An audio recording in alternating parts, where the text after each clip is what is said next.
the Spanglish World Network, and Single TV Channel 250. Just want to remind you that this show can be found on Single TV, and you can go to download their application on both on the stores of iOS and Android. Download the application is totally free. There is no reason why not to download it and enjoy it. After you have time to enjoy it, please come back to the stores and give us a little bit of uh, give us a comment and a rating. We always like to hear how the application is working, how the shows are. If you are looking for a particular show that we don't have, we will provide it to you. Just write us and let us know. As well, reminding you that Single TV can be found on Google Chromecast, Amazon Fire and Amazon Fire TV sticks, Roku and Roku sticks, and all smart TVs 2016 and forward. From you can see my screen. I am sharing the screen now with probably the baddest woman that I know in the face of this planet. Her name is Stephanie Fleming, and she is the host of Champions Corner here on the Single TV network and the Spanglish World Network as well. Every single Friday and Saturday, bringing you the best of the MMA, boxing, mixed martial arts, anything that is under the sky. Uh, just wanted to tell you that this show is going to be a special show. We are, as you always know, we always do this show in Spanish, but today we are going to do it in English because celebrating International Women's Week on the Spanish Sports World uh, show, and we are going to talk about the baddest women in sport as a whole. And who better to give us that the news of who are the baddest women in sport than Stephanie Fleming. Stephanie, welcome to the show. Thank you so much for having me, Eduardo. So let's start with the MMA, uh, boxing, mixed martial arts, anything that has to do in that arena, because I know that you have a perspective on women's sports that a lot of us lack. Yeah, for sure. I mean, right now it's a really exciting time for women. Women have been in the shadows of combative sports for a long time, and now things are starting to change, and women are starting to get the spotlight, and we see a lot of amazing women changing the game for other women and paving a way where there was none. I mean, you have fighters up and coming like Wei Li. We've got Chris Cyborg. We've got Clarissa Shields, Katie Taylor, Valentino Shevchenko. Of course, Amanda Nunes and the stunning win she had. Now a double champ. There's lots of women headlining the news these days and capturing the spotlight. Well deserved for sure, as I'm sure you would agree, Eduardo. Oh, 100%. I mean, you did mention one of the people that I kind of follow because she really impersonates what true sport is, and that's Clarissa Shields. Uh, she, she is probably one of the rough women that I have seen in years in the sport. Uh, I mean, I don't think even Miss Ali would say that would like to face her right now, even at her prime. No, I mean, I've got to agree with you there. She's on another level. She's skilled. She's savage. I mean, her and Katie Taylor, they're really up there. Now it's figuring out how the two of those fighters can meet, or if that's even possible. I mean, there's a lot of talks of it because obviously those are the two women really gaining momentum in the sport of boxing right now. Not only that, that would be a huge pay-per-view, a huge viewer pull. So I think if that is a fight that's possible for the two of them to sign a contract and meet at weight, I think it would do a lot for women's boxing for sure. So let's talk a little bit about, because I I heard Clarissa made an open challenge to any man that would like to face her. And that amazed me because that's rough, like at any level. Uh, what do you think would happen with an open in an open challenge like that?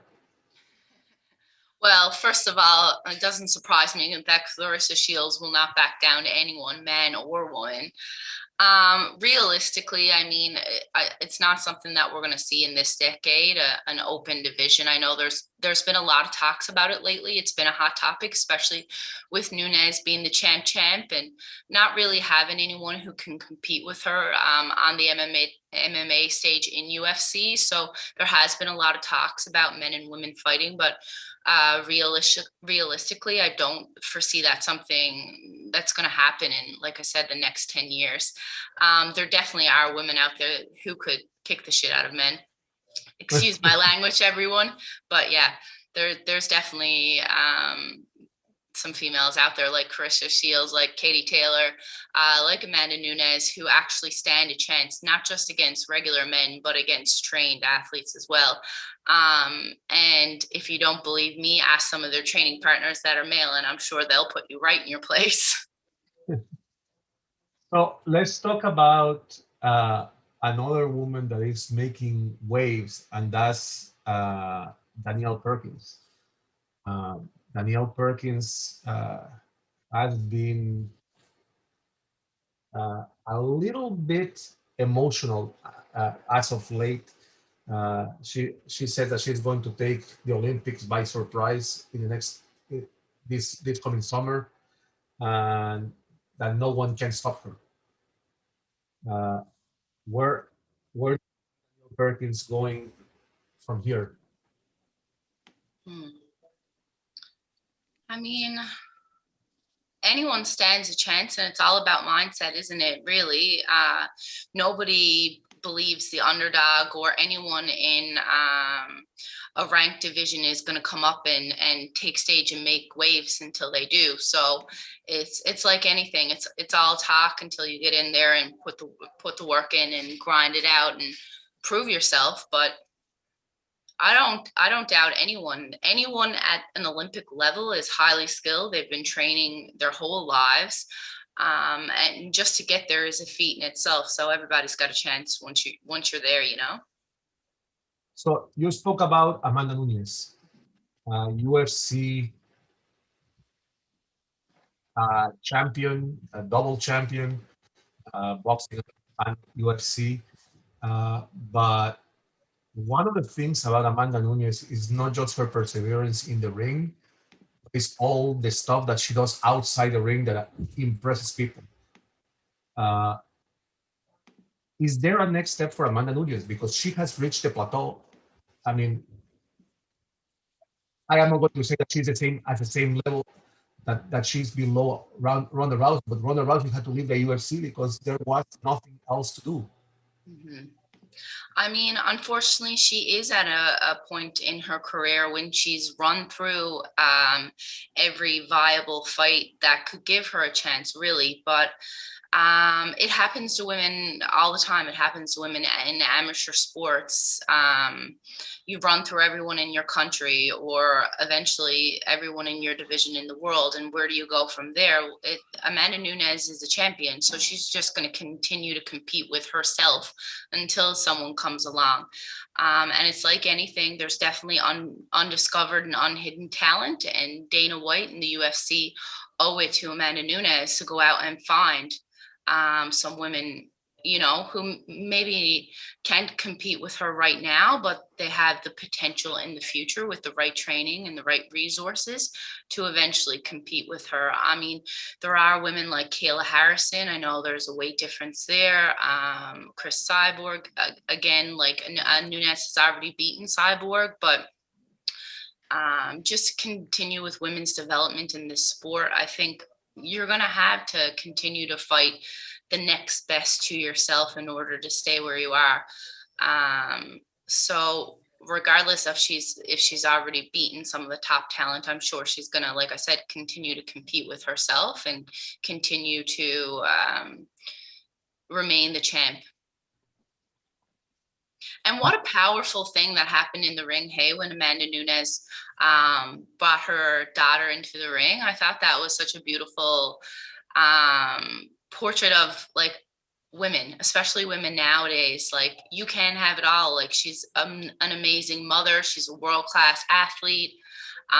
She's, you know, getting a lot of endorsement deals, and she's really like I said, breaking up open new paths for women. And it's getting easier and easier to get the kind of spotlight that female athletes deserve. So let me welcome to our little room here at Spanglish Sports World. My co-host in the Spanish end of things is Joaquin Soto. Joaquin, welcome to the show. As you know, today we are honoring women, International Women's Week this week, and we are talking about the baddest women in the game today. So, welcome. Hello, Stephanie. Nice to meet you, Eduardo. People who's watching the program. As usual, a pleasure to be here. So, yesterday I had the pleasure of being on one of our other shows, the Sports Den with Scott Churchson, and we went through baddest women in sport all together. We pulled up a list of people along the way.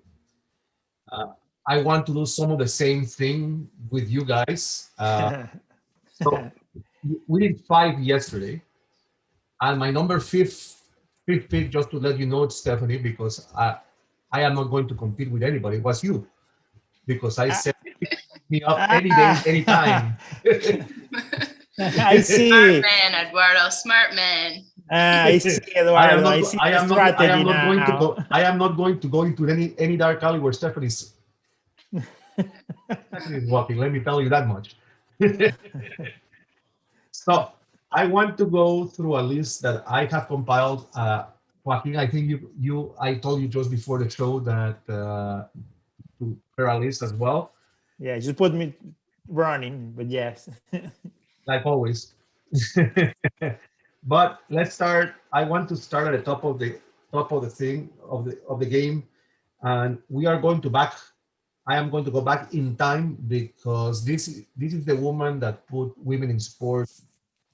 Although it's not martial arts or it's not boxing, but I am talking about a legend, an icon, Billie Jean King.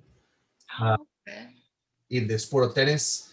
I mean, what can you say about Billie Jean, about her perseverance? What can you say about her style of play, winning Grand Slam after Grand Slam?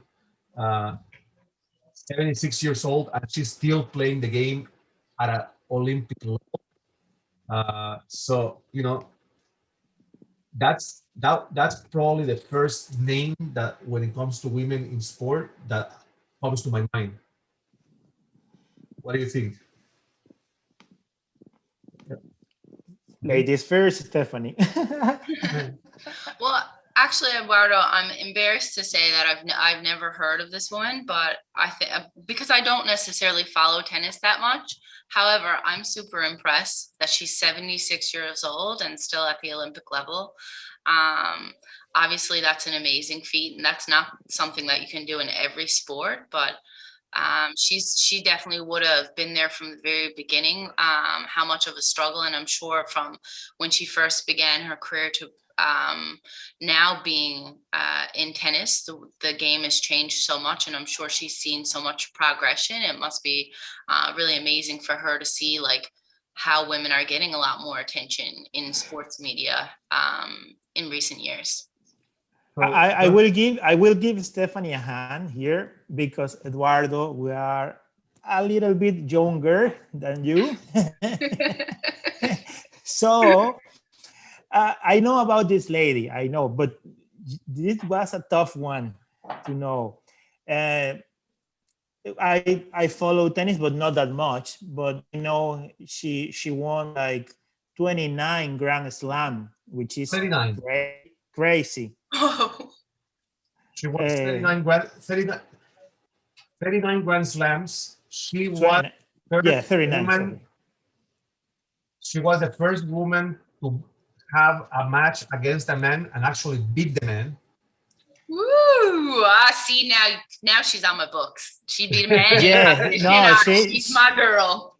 she but it's funny because in my top 5 list was Serena Williams, because I'm putting woman from 15 years to now. Eduardo, you put this lady that is a little older than us, but yeah, she's a reference. I mean, an icon for not just tennis, but sport in general, right?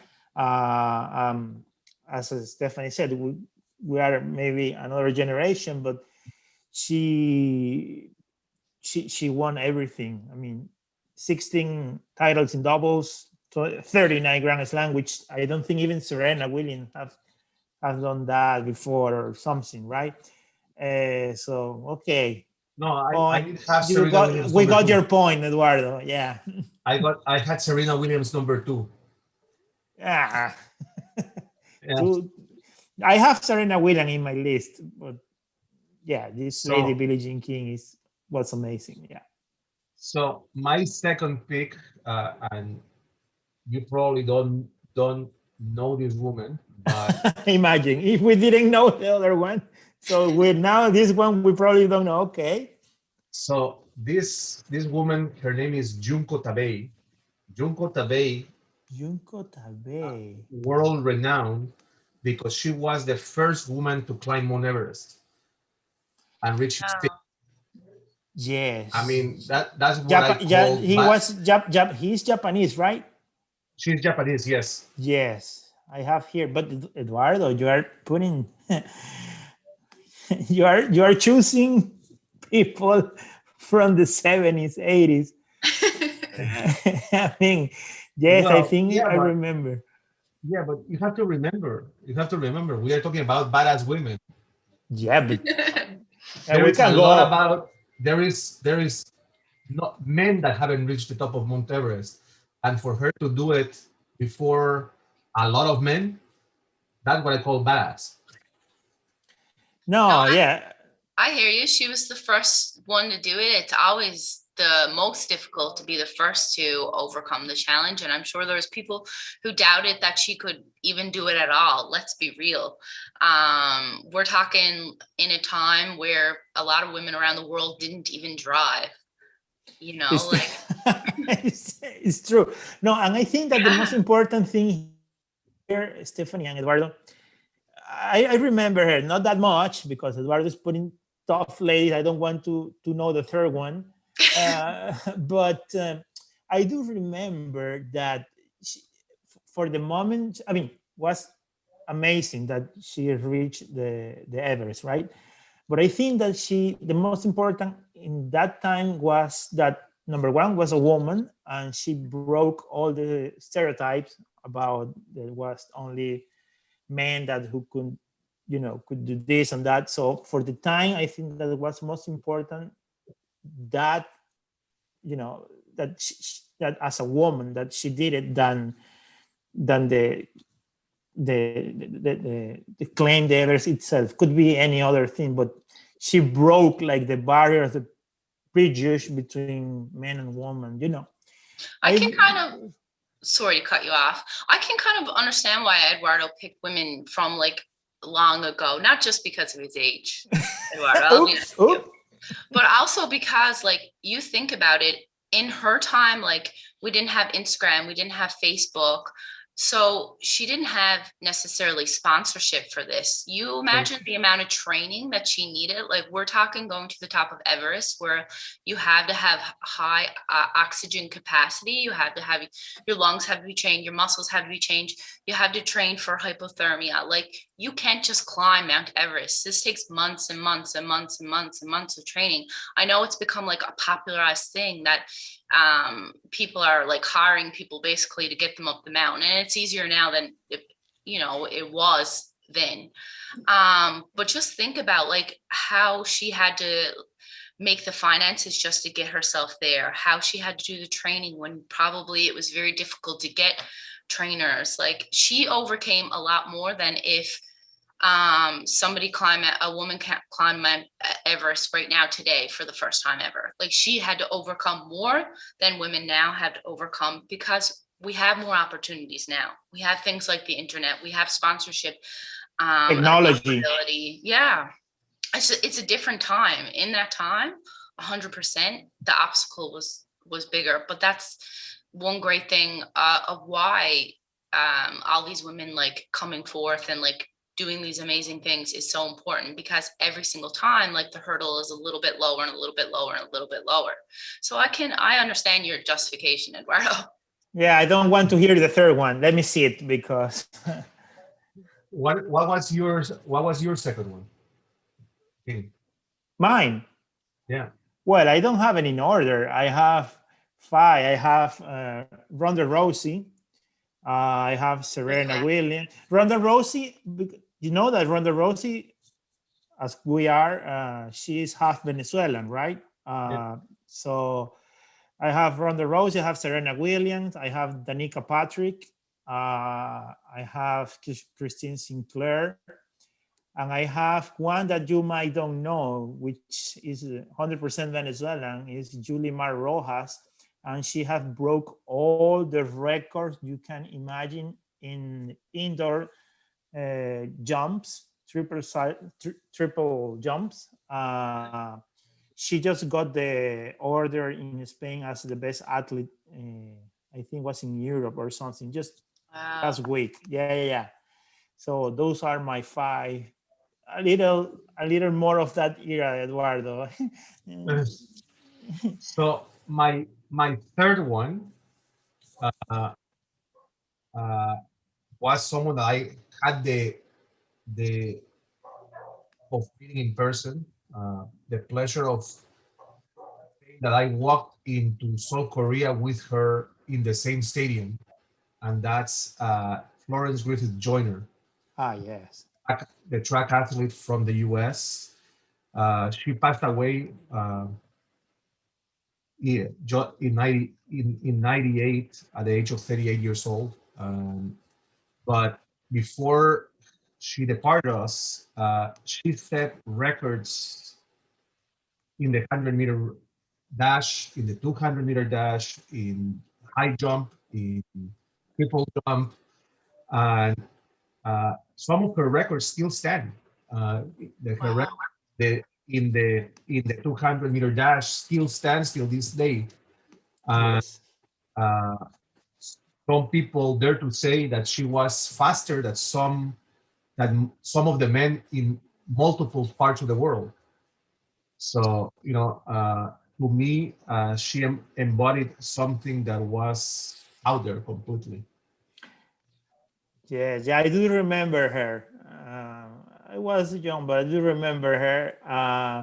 And I do remember, if tell me if I'm wrong, I think she broke the 100-meter and 200-meter record the same year. She won in the Olympics. Exactly, in the Olympic, in the same in 88 was or 88, South Korea. Correct. Yes. In the Olympics. Yeah. Yeah. She was an icon from the athletics in the US, in general, in the world.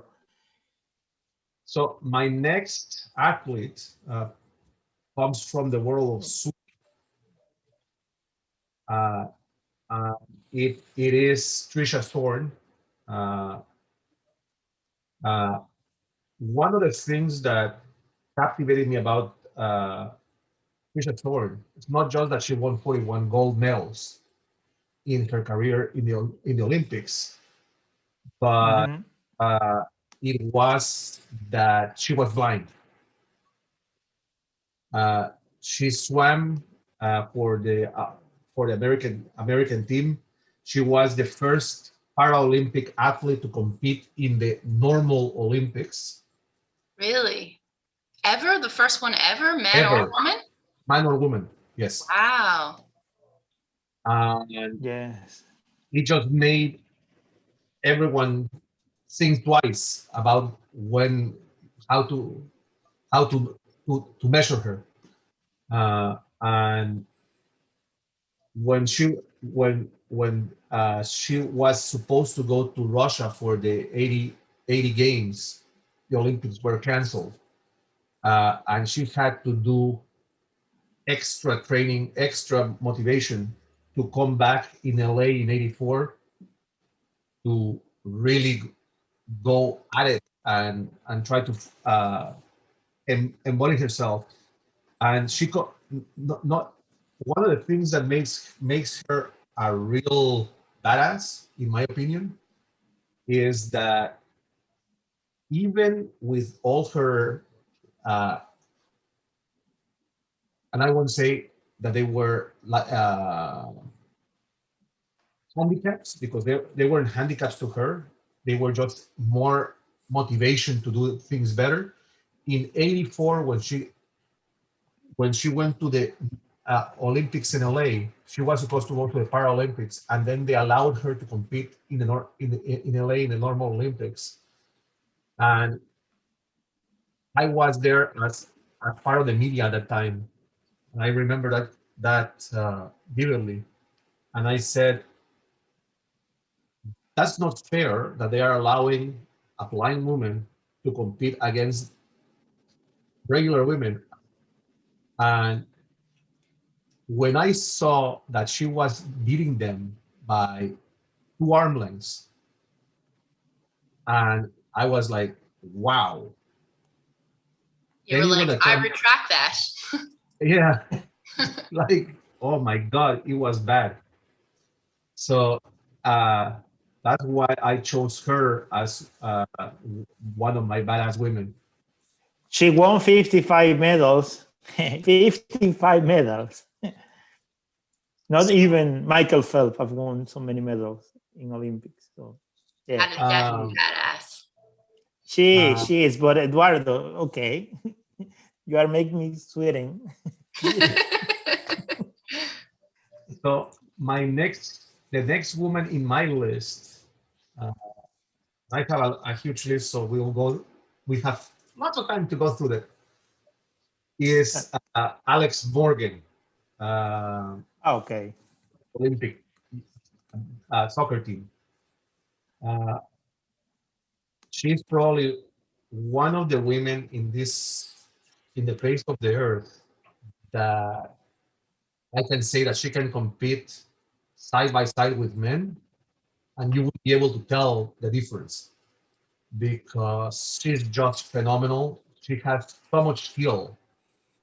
Uh, and I heard a comment made recently by the biggest soccer star in the world, Pele, saying that Alex Morgan, if she will have been in his decade, probably will be every single man that played in that era. And from the world's greatest soccer player, uh, say something like that, it's a hell of a compliment. Well, yes, I'm agree with you, but I would say that in the same level, you also have Megan Rapinoe. You have the same Christine Sinclair for me, right? You have Mia Hamm, uh, Amy Wambach. I mean, that they were as good as Alex Morgan was as a player, I think, in my own opinion. So yes, she was amazing player, soccer player. But there is the other one I just mentioned. For me, are in the same level that she was. So one of the women that always gets lost because she's now a coach in gymnastics happens to be a Romanian lady by the name of Nadia Comaneci. Yeah.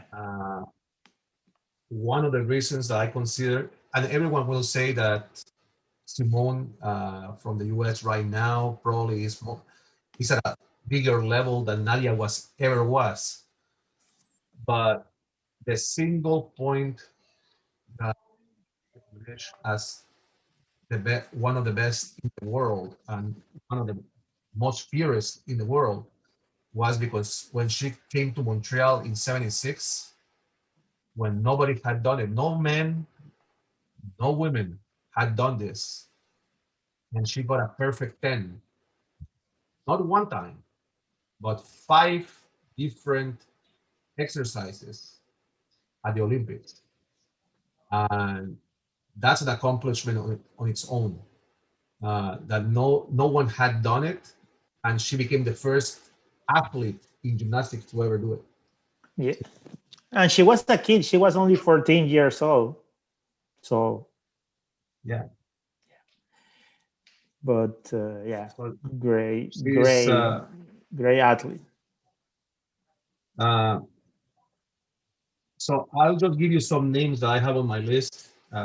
Well, Jackie Joyner Kersey. I don't know if you're familiar with Jackie Joyner. She's a high jump track and field star from the U.S. Uh, I also have Misty Copeland, who is a gymnast from Canada. Mia Hamm, you mentioned Mia Hamm. Yes, definitely. Mia Hamm is beyond real. Uh, Someone that you don't know probably because that was a long time ago. And I go back in the Olympics, the Olympic movement, and in women actually, uh, going back to the olden days, is Gertrude Earl. Gertrude Earl was the first woman to compete in weightlifting in 1921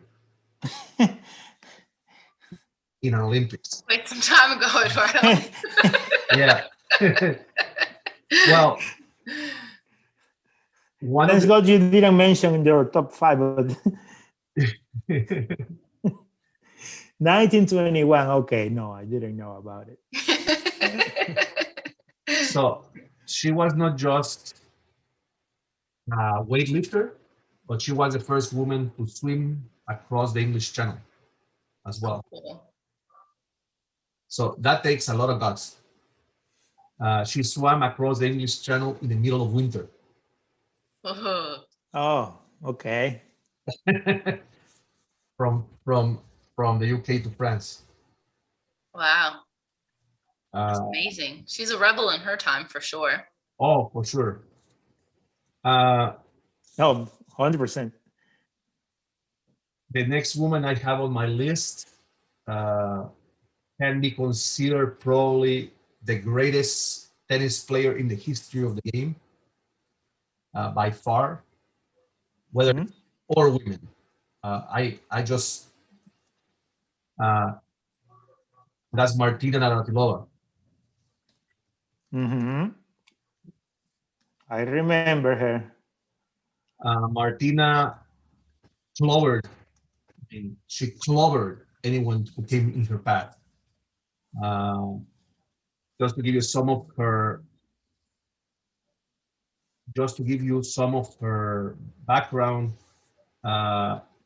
she won 167, competed in 167 singles tournaments, 177 doubles tournaments.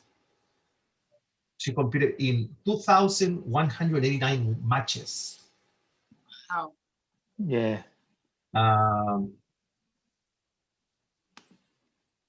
And one of the things that made her recognizable, it was because as Billie Jean King was and Martina, they became the face of the LGBTQ community of the era. Openly came out and said that they were not the same as everybody else, and it made them that much more special. Next on my list is Simone Biles. Why Simone Biles? Well, if you have two designations of the competition named after you, you have to be badass. She's an alien, I swear. Like, she can't be human. Yeah. I think she got what? More than 30 medals for sure. Oh, she at 23 years old, she has 52 medals, of which 48 are gold. Wow. As I said, she has two exercises within the Olympic movement that are named after her on the dismounts. For sure. Uh, that's the other people on my list. Didn't she like nail a move that they named after her that not even a male gymnast managed to land in competition? Yeah, correct. That's insane when you think about it. That was the dismount on the rings. So she did. No, I've watched some of her routines and like the athleticism, and she is built like she has muscles. Yeah, Yes. she's She's commendable. like next level. That's what I mean. She's for sure like she got bitten by a radioactive spider or something. Like she's like superhuman. She is. She is. The next one on my list, you might know her, but I don't know. Well, actually, you can know her, Stephanie. Her name is Lindsey Vaughn, the American downhill champion. Recorded. She retired at age 34, but before that, she retired. Not just that she broke every medal competition that she could win, but in the way of to doing it, she still has now the fastest speed down a downhill slope ever by men or women. Nice. Yeah.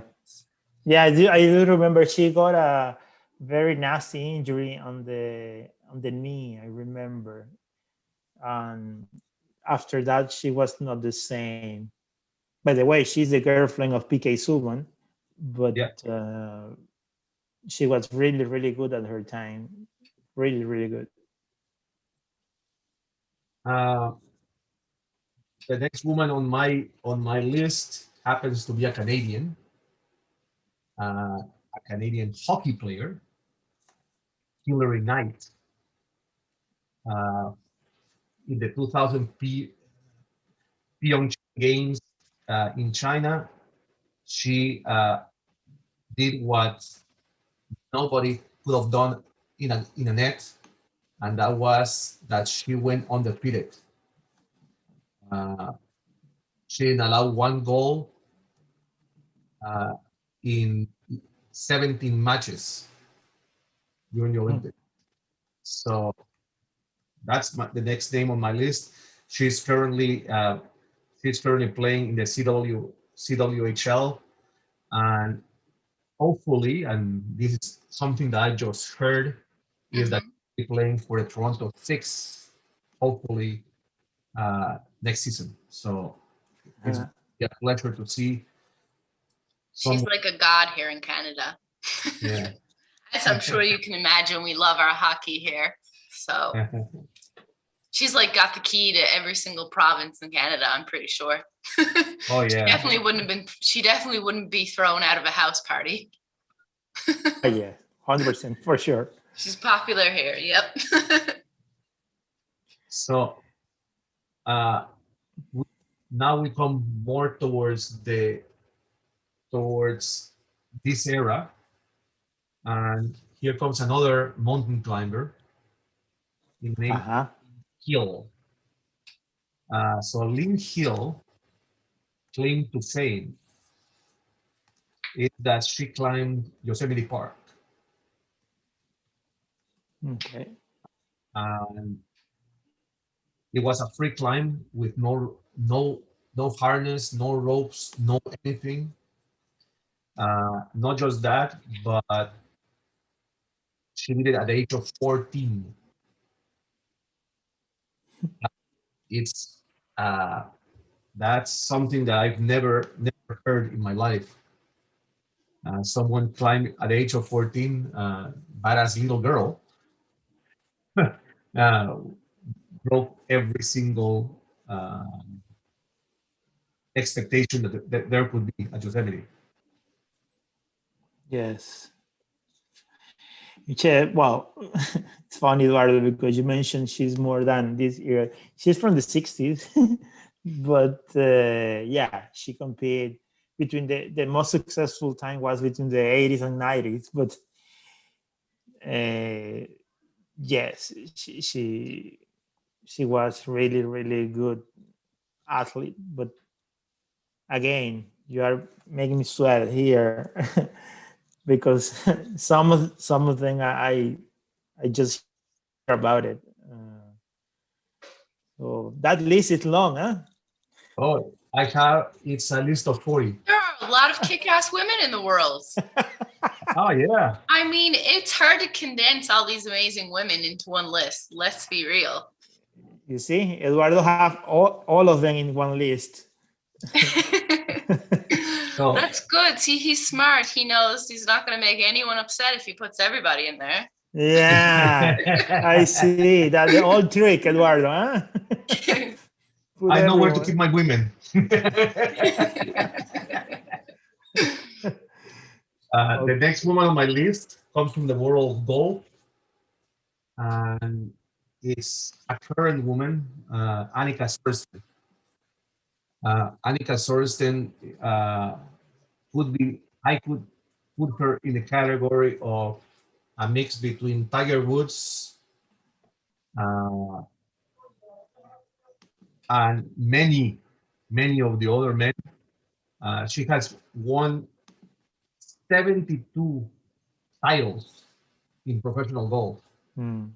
Wow. There is no one that has done it since 1945. That was the last time, and that was Babe Zacharias Dickerson that did win 23. So she beat her by out of nowhere. And Sorensen currently just retired officially, Hmm. and she will become the first woman to design golf courses around the world. Uh, Hired by the PGA to design multiple courses, and it's going to be a great thing. She's from Sweden, but she's also American. But I don't remember if she was representing US or Sweden when she played. Uh, but yes, she won 72 titles, which is ridiculous. Yes. Yeah, I mean, very, very good. And so, I am going to end my list with little, as I call her, little sprout of energy. Uh, uh, Competed in gymnastics in the Olympics for the U.S. And that woman happens to be Mary Lou Retton. Uh, Mary Lou Retton uh, was phenomenal. I mean, uh, her claim to fame was the famous dismount of the horse. Um, she did a handspring off the horse with a broken leg and landed for a perfect 10 on one foot. So uh, that's I the remember that. That's pretty so cool. Can you yeah. guys even stand on one foot for like a minute?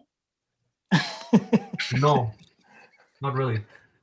Oh, think Wow. about how hard landing on one foot would be. Uh, I Yeah. it, I'm it just was saying. funny about my. It was funny because I interviewed her way after she won the gold. Uh, I asked her, how did you feel in that moment that what you had accomplished? And she goes, I don't know what was more thrilling, the idea that I landed or the idea that I won. Mm. Um, and I said, I just asked, continue the conversation and said, well, you brought everybody in the world to a standstill. And Mhm. no one can say anything else. And it was exciting. So uh, definitely this has been an emotional show because we are reliving through Stephanie uh, some of our best uh, stuff. And just want to reiterate, that I think Stephanie's frozen, but if she comes back on time, we'll thank her for it. Yeah. Uh, Yeah. so Joaquin, do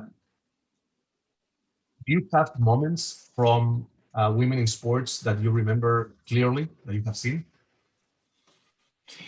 Well, yes. I do remember, for example, I remember I watched the game when Christine Sinclair, for example, she passed. She scored twice that game against, I remember, St. Kitts and Nevis, and she's now the top scorer in the history of the women's soccer. Or I do remember, even that it was not on my list, but I do remember. Do you remember Milka Duno? I remember Yeah. when she made the first race, and for all here in Venezuela was like, wow, our first racer, Um, many Serena Williams. I saw her playing here in the Rogers Cup. I mean, many memories of those ladies that I think that they made history because every time they achieve a tournament or whatever they did, they were breaking the stereotypes, right, between men and women, and trying, even if they didn't know it, they were doing a social, like, job, trying to put women and men in the same spot in the sport world, right? So at the beginning was shocking. For example, I remember when Danica Patrick went to NASCAR, everybody was like, what's going on? Because NASCAR was 100% So men's sport, it's right? funny that a lot of our women, especially the Spanish side, in the Hispanic side, uh, competed in sports that were not traditional, that were Oh not. yes. Uh, but my greatest memories of Hispanic women in general were of Arancha Sanchez Vicario, Tennis, yes, of course. of Gabriela Sabatini, Conchita Alonso, Hmm. the Totally. women that the women that actually brought their integrity to the games, uh, and they made Mary Jo Fernandez, another one from the U.S. Mary Jo Fernandez, Monica Seles. Teles. Those were the names that we need. Remember when she was stopped? I mean, if you think of the Hispanic players, you can go down to pinpoint the ones that made an era that weren't beatable. Uh, Arancha Sanchez was a champion was competing against Martina Navratilova, was competing against Yes, Esther that Roy. era was amazing. The same, And Gabi Sabatini. yeah, They make it was, history. yeah. So, well, let's leave. We have 5 minutes. Let's leave the world of women's sports. Let's go to the reality of new sport, of the sports that are playing. We are going to go through the list of the games today in the MLB because there is a lot of games in MLB. But I want to highlight the game between Toronto and the Orioles. The Orioles beat the Blue Jays 4-3. As we said yesterday, pitching is the key, and that's what lacked in today's game. Uh, the other game to highlight is the Braves losing against the Red Sox. Uh, I I am not sure what's happening with the Braves. They have a great team, great organization, and they just don't seem to be able to put it together. I'm going to go quickly right now, and we're going to go to the champions to see what happened in the champions. Oh, champion just finished the 2 games. No surprise. So in aggregate, PSG advances. Barcelona. PSG advances over Barcelona the next round, and Liverpool beats Leipzig, and Liverpool now advances to the next round. Yeah, well, that might be the little surprise between breaks because Liverpool was in theory a better team than Leipzig, but Liverpool was playing really bad and Leipzig really good. So we could think that maybe Leipzig have some chances, but no, 2-0. Liverpool played really well and they advance. So next week, we have 2 great matches: Man City against Molenbeek and Real Madrid against Atalanta. Yeah, 4 o'clock on Tuesday, both games. Stay tuned to them because they are going to be our matches. And with this, we have Stephanie back to close and give us her last words on badass women of sport. Steph, who do Yeah, I guess I just like to say, like, obviously there's a lot of badass women in sports. not like you though? I'm pretty kick-ass myself, yeah, definitely. But some of these women are just like next level. Like what they've accomplished in their careers is absolutely amazing, and it was nice to kick it back and even talk about some women I hadn't heard about, but that obviously amazed me as a woman. I think what they've accomplished is something else. One name I'd say that I wish I had the chance to talk about before my computer died is Sarah Fuller. I think what she's done this year, again, it's another hurdle, and it's something that shifted the way people have been thinking about women. And I think to see her do her thing in football is it's pretty cool. Awesome. So with this, ladies and gentlemen, we have come to a conclusion of another show of Spanglish Sports World. We will be back with you on this coming Saturday at 11 a.m. For the English version of the show. I want to remind you that this show can be heard on the Spanglish World Radio Network, social media partners. As well, remember that you can go to our website, SpanglishSportsWorld.com, for all the news. There you can find stories by our hosts, by our columnists, and it never ends. All the news are there for you. So remember, Spanglish Sports World. Watch it, hear it, read it, download it, or especially leave it, because Spanglish Sports World is sport, and sport is Spanglish Sport World. In the name of our great host, Stephanie Fleming, my co-host, Joaquin Soto, this has been Eduardo Harari, and we will see you on Saturday at 11 a.m. for the English version of this show. And just want to remind you to please stay safe during these COVID times of the pandemic. Thanks so much, Eduardo. Thank you. See ya. Bye, Stephanie.